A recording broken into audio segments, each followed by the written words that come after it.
नमस्कार मैत्रिणींनो. सेल्फ लव हा शब्द आजकाल खूप ऐकायला मिळतो. सोशल मीडियावरती, रील्समध्ये, मोटिवेशनल व्हिडिओजमध्ये सगळीकडे सेल्फ लवबद्दल बोललं जातं. पण आज जर का आपण कोणाला विचारलं सेल्फ लव म्हणजे काय, तर अनेक जण म्हणतील की स्वतःसाठी शॉपिंग करणं, काही जण म्हणतील पार्लरला जाणं, मेनिक्युअर करणं, पेडिक्युअर करणं, काही जण म्हणतील नवीन ड्रेस घेणं, कोणी म्हणेन नवीन साडी घेणं, किंवा मग एकटीने फिरायला जाणं, किंवा स्वतःवरती पैसे खर्च करणं. आणि या सगळ्या गोष्टी चुकीच्या आहेत असं अजिबात नाही आहे. पण एक प्रश्न आहे की जर का समजा एखाद्याकडे शॉपिंगसाठी किंवा पार्लरसाठी पैसे नसतील, किंवा मग महागडे सेल्फ केअर प्रोडक्ट ते घेऊ शकत नसतील, तर याचा अर्थ ते स्वतःवरती प्रेम करू नाही शकत का? त्यांचं स्वतःवरती प्रेम नाही आहे का? नाही ना. मग खरं सेल्फ लव म्हणजे काय? आजच्या या व्हिडिओमध्ये ना आपण सेल्फ लवचा खरा अर्थ समजून घेणार. त्यामुळे व्हिडिओ शेवटपर्यंत नक्की बघा. कारण कधीकधी आपण आयुष्यभर सगळ्यांवरती प्रेम करत असतो, पण स्वतःवरती प्रेम करायचं विसरून जातो. सगळ्यांची काळजी घेता घेता स्वतःला विसरणं म्हणजे नक्की काय? बघा, एक साधा प्रश्न तुम्हाला विचारते. घरात जेवण बनवताना तुम्ही सगळ्यांच्या आवडीनिवडी लक्षात ठेवता. मुलांना काय आवडतं, नवऱ्याला काय आवडतं, सासू सासऱ्यांना कसा चहा आवडतो, किंवा सगळ्या घरातल्या जे काही लोक आहेत त्यांना कोणत्या टेस्टचं जेवण आवडतं, किती तिखट आवडतं, कोणाला गोड आवडतं, हे सगळं आपल्याला माहीत असतं. पण आपल्याला स्वतःला काय आवडतं असा प्रश्न आपण कधी स्वतःला विचारतो का? कधी कधी तर महिने आपल्याला एखादा पदार्थ आवडत असेल तरीही तो आपण बनवत नाही. कारण आपल्याला वाटतं की माझं काय आहे, जे काही सगळे खातील तेच मी खाऊन घेईल. आणि मग हळूहळू ही सवय फक्त जेवणापुरती नाही राहत. आपण आपल्या आवडी, आपल्या इच्छा, आपली स्वप्न सगळंच बाजूला ठेवायला लागतो.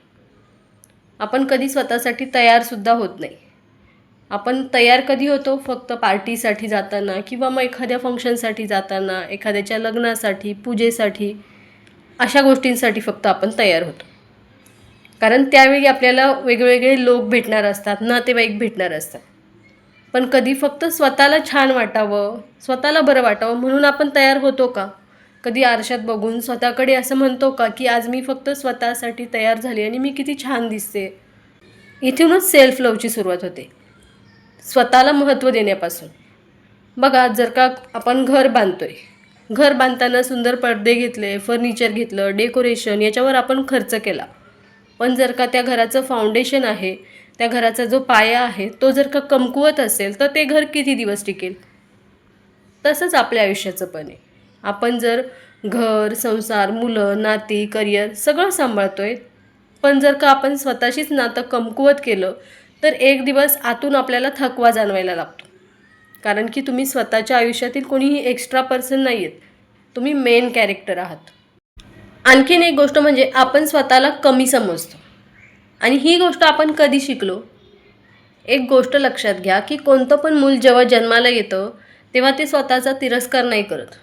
लहान बाळ जेव्हा चालायला शिकत असतं तेव्हा ते भरपूर वेळा पडतं, 10 वेळा, 20 वेळा, 100 वेळा. पण ते कधीही स्वतःला म्हणत नाही की मी काही कामाचं नाही आहे.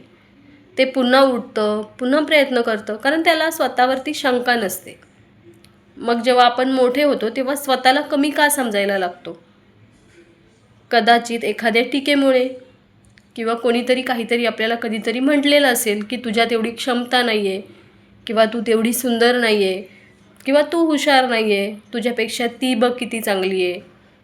विशेषतः ना या गोष्टी लहानपणी झालेल्या असतात. लहानपणी झालेल्या कंपॅरिझनमुळे भरपूर फरक पडतो. खूप घरांमध्ये 2 भावंडांची तुलना केली जाते. म्हणजे एखादा जर का अभ्यासात कमी हुशार आहे तर लगेच त्याला बोललं जातं की बघ तुझा भाऊ किती हुशार आहे, किती अभ्यास करतो, बघ तुझी बहीण किती हुशार आहे, तू तिच्यासारखी का नाही आहेस? हे वाक्य पेरेंट्स किंवा जे बोलणारे असतात त्यांना कदाचित साधं वाटतं, पण जो मुलगा ऐकत असतो त्याच्या मनामध्ये ते एक फिक्स होऊन जातं की मी पुरेशी नाही आहे, किंवा मी कमी आहे.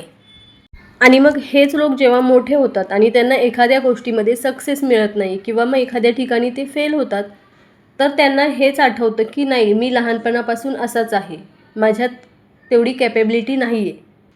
हे सगळं जे लहानपणी गोष्टी आपल्या मनावरती किंवा आपल्याबरोबर झालेल्या असतात त्या कशा विसरायच्या? तर सगळ्यात आधी हे समजून घ्यायला पाहिजे की जे आपल्यासोबत घडलं किंवा जे आपल्याला एखाद्याने बोललं आहे ती आपली ओळख नाही आहे. कोणीतरी तुम्हाला कमी समजलं याचा अर्थ तुम्ही कमी आहेत असं नाही होत. कोणीतरी जर का तुमची तुलना केली तर याचा अर्थ तुमची किंमत कमी आहे असं नाही. दुसरी गोष्ट म्हणजे स्वतःशी बोलण्याची पद्धत बदला. चूक झाली की लगेच आपण म्हणतो माझ्याकडून कधी होतच नाही किंवा माझ्याकडून काहीच होत नाही. पण हीच जर तुमच्या मुलाकडून चूक झाली असती तर तुम्ही त्याला असेच बोलले असते का? नाही. मग स्वतःशी इतकं कठोर का वागायचं? आजपासून एक छोटा नियम बनवा. स्वतःशी तसं बोला जसं तुम्ही तुमच्या एखाद्या आवडत्या व्यक्तीशी बोलताय. तिसरी गोष्ट म्हणजे कंपॅरिझन बंद करा. कारण तुमची जर्नी आणि दुसऱ्यांची जर्नी वेगळी आहे. कोणीही कोणासारखं नसतं. प्रत्येकाचे सर्कमस्टन्सेस वेगळे असतात. जसं चंद्र आणि सूर्याची तुलना होऊ शकते का? नाही.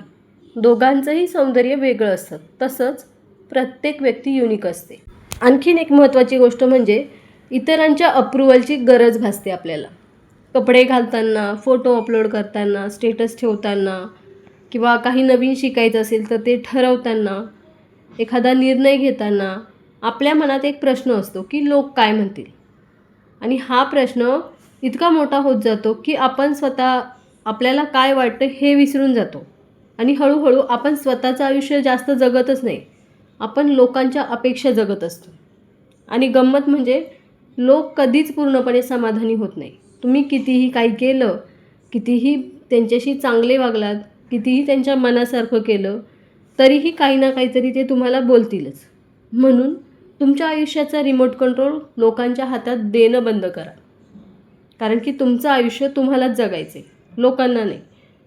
समजा तुम्हाला डान्स शिकायचा आहे पण तुम्ही विचार करता की नको मला लोक हसले तर, किंवा मग एखादं यूट्यूब चॅनल सुरू करायचं आहे पण मनात विचार येतो की नाही नातेवाईक काय म्हणतील. किंवा मग समजा तुम्हाला इंग्लिश शिकायचं आहे पण मग असं वाटते की आता या वयात काय गरज, अशी सगळे म्हणतील. अशा हजारो छोट्या छोट्या भीतींमुळे ना आपण आपली छोटी छोटी स्वप्न मारून टाकतो. आणि मग एक दिवस आपल्याला लक्षात येतं की हे सगळं करून कोणाचंही काही बिघडलेलं नाही आहे, कोणत्याही लोकांचं काहीच बिघडलेलं नाही आहे, पण आपलं आयुष्य मात्र आपल्या हातातून निघून गेलं. सेल्फ लव्ह म्हणजे आपल्याकडून एखादी चूक झाली तर स्वतःला शिक्षा न करता स्वतःला समजून घेणं. प्रत्येक वेळी सगळीकडे आपल्या स्वतःला सिद्ध करण्याचा हट्ट न करणं. सेल्फ लव्ह म्हणजे इतरांच्या मतांवरती स्वतःची किंमत अवलंबून न ठेवणं. आणि सगळ्यात महत्त्वाचं म्हणजे स्वतःला तितकंच प्रेम देणं जितकं आपण इतरांना देतो, आपल्या सगळ्यात आवडत्या व्यक्तींना देतो. मग आता प्रश्न असा आहे की जे लोक स्वतःवर खरंच प्रेम करतात ते लोक वेगळं काय करतात? ते लोक काही हॅबिट स्वतःमध्ये डेव्हलप करतात. सगळ्यात पहिलं म्हणजे स्वतःसाठी वेळ काढतात. सकाळी उठले की लगेच फोन उचलून रील्स पाहत बसत नाही. काही मिनटं स्वतःसाठी देतात. म्हणजे चहा पिणं, प्रार्थना करणं, फ्रेश होणं, वॉकला जाणं, शांतपणे बसणं. ही छोटीशी सवय ना त्यांच्या मनाला खूप स्ट्रेंथ देते. दुसरी गोष्ट म्हणजे स्वतःच्या एनर्जीची ते लोक काळजी घेतात. म्हणजे प्रत्येक ठिकाणी हो म्हणत नाही बसत. गरज पडली तर नाही म्हणायला सुद्धा त्यांना जमतं. कारण की त्यांना माहीत असतं की स्वतःला एक्झॉस्ट करून जर का आपण कोणाला मदत केली तर त्याचा आपल्याला त्रास होणार आहे, त्याच्यामध्ये आपण स्वतः सफर होणार आहे. त्यामुळे जर का त्यांना शक्य असेल तर ते एखाद्याला मदत करतात, पण जर का खरंच शक्य नसेल ना तर ते नाही म्हणायला शिकतात. तिसरी गोष्ट म्हणजे स्वतःशी ते प्रेमाने बोलतात. जर का आपल्याकडून एखादी चूक झाली तर ते लगेच स्वतःला नाव ठेवत नाही बसत किंवा स्वतःला शिव्या देत नाही बसत. स्वतःला ते सपोर्ट करतात. परफेक्ट बनण्याचा ते प्रयत्न नाही करत. कारण त्यांना माहिती असतं की माणूस म्हटलं की चुका होतात, पण त्या ॲक्सेप्ट करून स्वतःला सुधारवण्याची संधी ते देतात. जे लोक स्वतःवर प्रेम करतात ना त्यांची एक हॅबिट ही पण आहे की ते दुसऱ्यांशी स्पर्धा करत नाहीत. कोणाशीही ते स्पर्धा करत नाही, ते फक्त स्वतःशी स्पर्धा करतात.